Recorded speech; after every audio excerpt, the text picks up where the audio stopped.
अनुज, यदि तुम इसी प्रकार निष्क्रिय रहे तो मुझे ही हस्तक्षेप करना पड़ेगा तुम्हारे इस युद्ध में।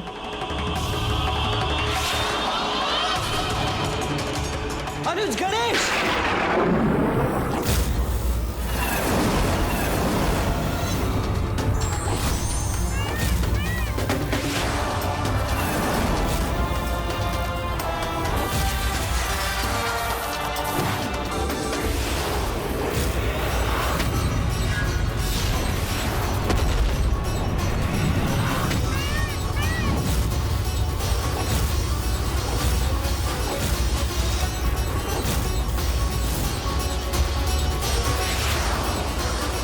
ये कैसे संभव? रुक जाइए भैया, इन बाणों को नष्ट करना असंभव है। इनका तो बस सामना ही किया जा सकता है।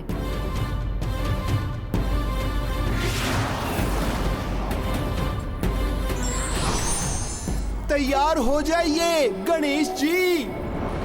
अगले 5 क्षणों में ही मेरे ये दुष्कामना के 5 महाबाण आप पर घातक प्रहार कर स्वयं आपके भीतर विकारों को जागृत करेंगे, और तब विकारग्रस्त होने के कारण आप गणेश जी स्वयं इस कामासुर के शत्रु नहीं अपितु मित्र होंगे। इन अंधकारी बाणों का सामना कैसे करेंगे विकट गणेश?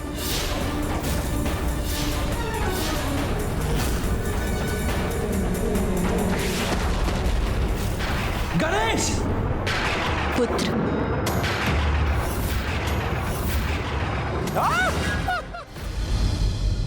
असंभव, असंभव है ये।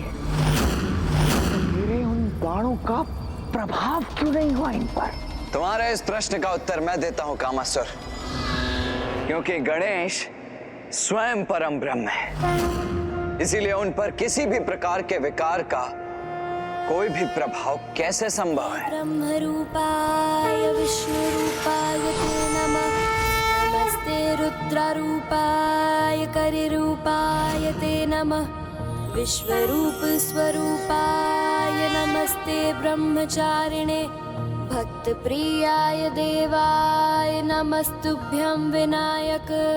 और उसके अतिरिक्त गणेश का बाल सुलभ स्वभाव, जो अत्यंत सरल भावनाओं से संपन्न है, निष्कपट एवं निर्मल हृदय बालक, अंधकारी कामनाओं एवं विकारों से सदा मुक्त रहते हैं। इसीलिए जो जीव अपने जीवन काल में बालकों के समान निश्चल रहते हैं, वो सदैव दुष्कामनाओं एवं विकारों से सुरक्षित रहते हैं। किंतु अब ऐसा कदापि संभव नहीं, क्योंकि इस कामासुर के विकार समस्त पृथ्वी पर फैलकर वहां के सभी जीवों को प्रभावित करेंगे। फिर चाहे वो बालक हो या वृद्ध ऋषि, देव हो या दानव, सब के सब दुष्कामनाओं से ग्रसित हो जाएंगे। और जब अपने तप के उपरांत हमारे महानायक भंडासुर जी सर्वत्र अपना आधिपत्य स्थापित करेंगे, तब वे मेरी इसी सफलता से प्रभावित होकर मुझे ही अपना सेनापति नियुक्त कर लेंगे। नमः शिवाय। ओम नमः शिवाय। ओम नमः शिवाय। ना भंडासुर की इच्छा पूर्ण होगी और ना ही तुम्हारी कामासुर।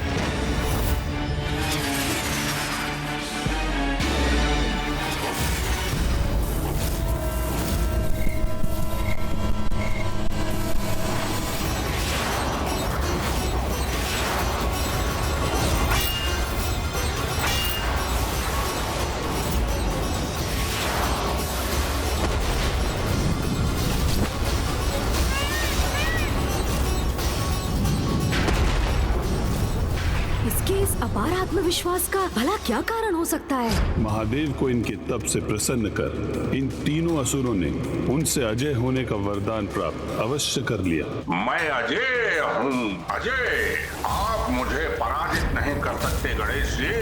हम भूल रहे हैं भैया, लोभासुर की भांति कि पिताश्री से अजय रहने का वरदान तो इसे भी प्राप्त है। क्या हुआ? रुक क्यों गए? पुनः प्रयास कीजिए। आपके सभी अस्त्रों के उत्तर हैं मेरे पास, किंतु मेरे कामास्त्र को रोकने का उपाय नहीं है आपके पास।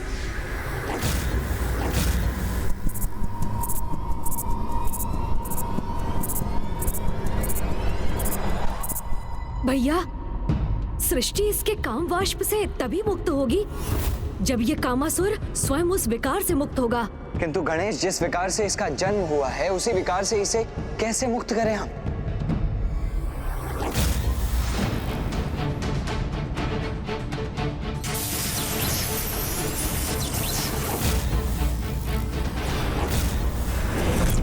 कदाचित उसका उपाय भी है मेरे पास भैया। क्या हुआ? युद्ध आरंभ होने से पूर्व ही सारे अस्त्र समाप्त हो गए। या कामासुर से युद्ध करने का साहस नहीं रहा आपने?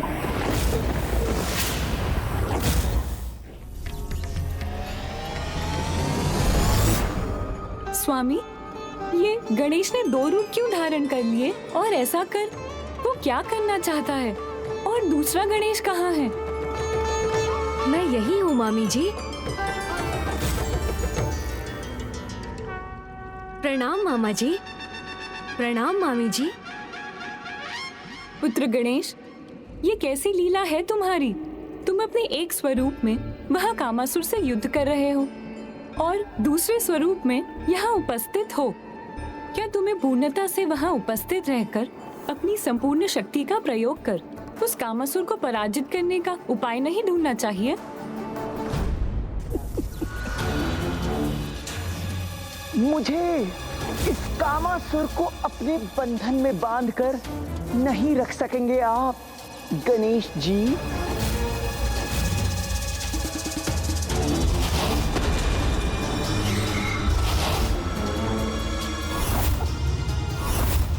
तिनक तिन धा। आपका कोई भी अस्त्र शस्त्र इस कामासुर को इतनी सी भी क्षति नहीं पहुंचा सकता।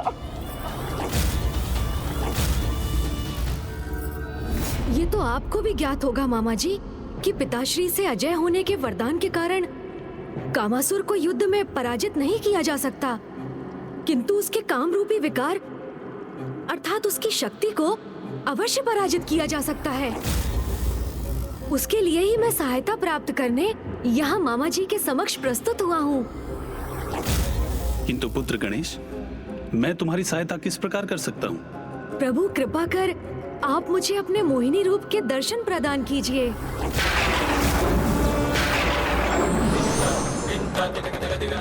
मामा जी, आप मेरा निवेदन सुनकर इतने चकित और स्तब्ध क्यों हो गए? मुझ पर इतनी कृपा कीजिए मामा जी, अपने मोहिनी रूप के दर्शन दीजिए मुझे।